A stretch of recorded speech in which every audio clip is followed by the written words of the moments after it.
अरे चहा म्हणलं की हा सोलापुरी, कोल्हापुरी, सातारी, येवले, सुकून. आणि कसलं तुल्य? अमृतुल्य. वा. आणि चहा सोबत ती कोण? गप का? ती शे याद आहे, ती शे होती तिथली. अरे तू हे घबरिया. कोण ती बोलायला घाबरतोस?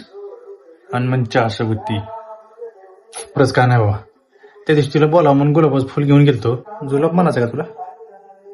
गोळी खाऊन झोप मग. तिकडून तुझ्या भावाला नायला येताना बघितलं की खरंच जुलाब लागायची पाळी आली होती. जुलाब लागायची पाळी? वक्त से पहिले अगदी या करो, नाही तर टाइम नसताना जावं लागेल पुन्हा. वाटायला की गुलाबाच्या ठिकाणी चहा घेऊन गेलो असतो तर बरं झालं असतं. डोक्याला ताप नको. मग पुन्हा काय, तिनं तुला बोललेलं खरं झालं नसतं. तुझे पाहुणे येणार आहेत म्हणून. इच्छा आहे का आधी एक दिन तुझे गदा मंत्री बनायची सासरवडीचा. कुठला तर मंत्रीपद भेटायलाही भावा तुला. कधी कधी स्वतःने बनवलेला चहा पिऊन इतकं भारी वाटते की शहाजहाननं जर माझा चहा प्याला असता तर त्यानं माझा हात काटणे का आदेश दिला असता. हात नाही, तुझ्या त्या डोक्याची पण मरमत केली असती कोणाची. का आदेश नाही बे, छाटणे का आदेश दिला असता. तुला सांगतो आजकाल चहावर इतक्या चर्चा होत की काय सांगायचं तुला. नको सांगू. परत दिवशी मित्र भेटला, चला चहा घेऊ.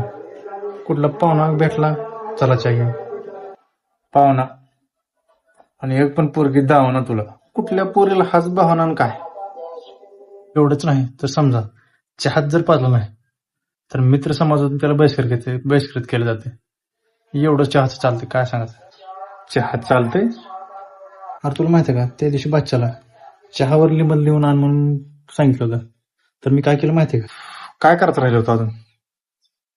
पेपरवर असं चहा म्हणून लिहिलं आणि त्याच्यावर निबंध म्हणून लिहिलं. असं कुठला आवड शिल्लक असला तर फेकून हा मामावर. आवड नाही, पूर्ण चहाचं बघूनच फिकडून आणलं पाहिजे रे. जर गायवर निबंध लिहासारखं उदाहरण तू केलंयस, आता चहाचा कपच फिकडून आणला असं त्या मास्तरवर. टिल्या, तू चहा पिण्यासाठी कुठल्या लेवलपर्यंत जाऊ शकतोस. बेटा लेवल की तो बात ही मत किया कर. मी ज्या लेवल पर्यंत गेलो ना त्या लेवल पर्यंत जायला तुझ्या बापाला पण जमलं नसेल. आणि मी झोपाच्या लेवल पर्यंत जाऊ शकतो. जिंदगीमध्ये 3 गोष्टी येत राहतात, टट्टी, चुनतीन, चुतिया. टट्टीला फ्लश करा, चुनतीसोबत लढा आणि चुतियापासून लांब राहा.